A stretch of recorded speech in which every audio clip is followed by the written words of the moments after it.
На проспекте Сахарова в Москве прошел многочисленный оппозиционный митинг, посвященный 5-й годовщине демонстрации на Болотной площади, закончившихся столкновениями протестующих и полиции и резонансным болотным делом. Выступавшие политики обвиняли российские власти в несоблюдении законов страны. Нынешняя власть сегодня, вот с нами обращаясь так, как вы видите, по произволу, для них Конституция пустой звук, законы России это просто бумажки.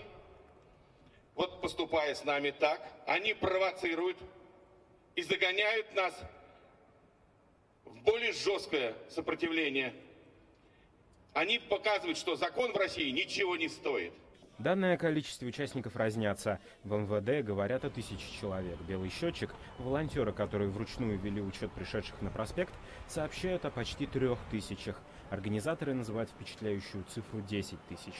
Акция была согласована с властями, однако перед началом митинга полиция изъяла декорации сцены с лозунгами «Хватит Путина», «Хватит воевать», «Хватит уничтожать Россию», «Хватит мракобесия», «Хватит воровать», «Хватит терпеть Кадырова».